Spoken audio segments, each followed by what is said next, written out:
one thing that you mentioned in your request was that you're getting a lot of traffic, but you're not really getting a lot of conversions, and that's most likely because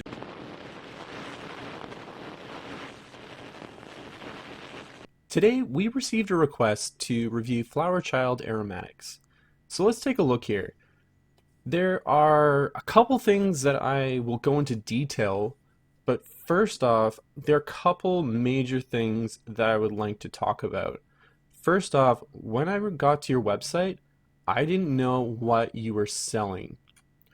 By your title and description here, Flower Child Aromatics and Distinctive Glow, to me, it sounds almost like you're doing something related to maybe aromatherapy, and Distinctive Glow, that sounds a little bit more like makeup or beauty products or something like that. Looking at your slideshow here, I mean, when I first landed, this first image here, it almost looked like book covers. It wasn't obvious what your product was that you're selling.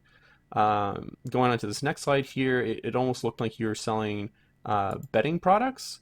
I know it's for these yellow guys in the background, but it didn't seem obvious. They're kind of like a secondary thing that I look at. I'm looking at bedding and stuff like that. From what I can tell from your site, it's kind of like an international traveler site where you've got different products from all over the world, which is a great thing to do. But it doesn't become clear. And in today's world, you have maybe 3 to 5 seconds to make an impression upon a customer before they move on. You need to have customers know what site you are, know what product you're selling, and just go straight from there. For your header here, I would recommend, given the products that I've seen, that you might want to, instead of having these specific products, have it more based on geographic location. So maybe have like home, Africa, Tibet, uh, India, that sort of thing, so that people kind of, each of those countries and regions have a specific sort of style to them, which is what you're trying to sell, and it helps direct traffic directly towards what people are looking for. I do like the color palette of this kind of light turquoise blue color, except that it isn't prevalent throughout your website except your logo here, and the free shipping notification up here is not really anywhere else in the site. So if you're going to use that color palette as kind of what helps define you as a brand, you're going to need to make sure that that is throughout your website. So another thing I've noticed, if I go to the footer of your menu, um, first off, your footer should never have links directly to products or collections. So I would say get rid of this middle column here. This is great, the company info. You've got all the important things, especially like shipping and refund. That helps build confidence in your customers. So you do have a Facebook and Instagram link here. You might also want to put a Pinterest link here as well. Pinterest would be a great outlet, a great sales channel for the type of product that you're selling. Now, if I look at the bottom right here, there are too many things going on here. You've got the message us, which it's great to have, the instant contact. But there's also the scratch and win. There's also the, protected by reCAPTCHA. And then for some reason, there's also this add to cart line at the bottom. I'd say get rid of that. I would say split these up. So let's take a look at a couple of your collection pages. So first off, you have an issue with your font fading into the background so that customers can't see it. Again, we're running into the same issue with the white descriptors just getting wiped out by the white background. You definitely need to adjust that to something that people can actually see. It's only when I actually hover over that I can actually see what these products are.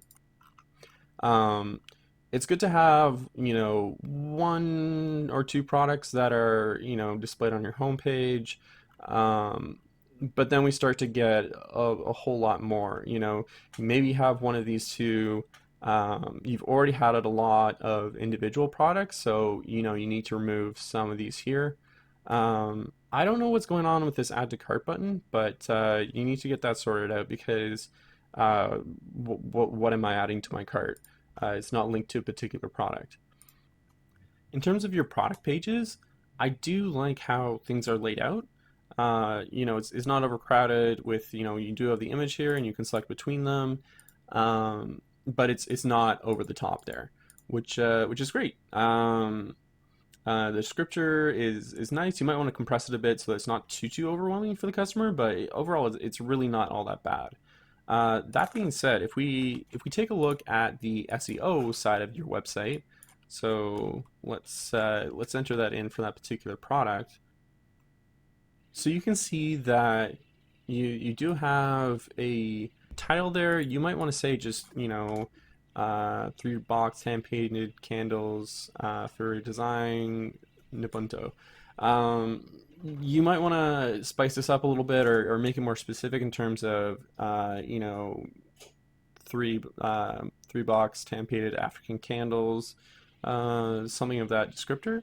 In terms of the description, it's just pulling from your product description, and this is what Shopify does by default, but you really need to go into each of your products and from the back end of Shopify, scroll to the bottom, edit the SEO, make sure that your descriptor has 3 things. So one, it has to have keywords. Two, has to have a short length, and three, it has to make sense to the common person. So, you do have candles, which is good in terms of keywords, South Africa, artisan, um, recycled, but you don't need this information here. That's not really going to help Google try to get the proper traffic to your site. So make sure that you whittle this down to about 100 characters. That's kind of the limit. After that, Google starts to put a lot less emphasis on anything that you put in there. It doesn't really pay attention to too much after that. So let's take a look at the SEO for your homepage. So artisan handcrafted beauty, you probably want to change this to, flower child aromatics and then the artisan handcrafted beauty. Um, or you could do handcrafted products, something of that sort, because you don't want to direct traffic that's looking at beauty sites because you don't really have any makeup or beauty products. That's not what you're trying to go for. So make sure that you try to cater to your specific audience that you're looking to cater to. One thing that you mentioned in your request was that you're getting a lot of traffic, but you're not really getting a lot of conversions. And that's most likely because you're getting traffic, but you're not getting the right kind of traffic. You're not pulling in, potential customers. You're just pulling in people who are taking a look at your site and being like, oh, that's not what I thought it was, and then leaving. Um, I mean, this blurb here is great, and it should definitely be on your website somewhere. But in terms of an SEO, you want to make sure, like again, that it's compact and that it has a lot of those keywords in it, and that it makes sense to the common person. So tighten that up. Make sure you include the proper keywords, and that'll seriously help out your brand. So there you go. There's my review of Flower Child Aromatics. I hope that helps out, and I'll catch you next time.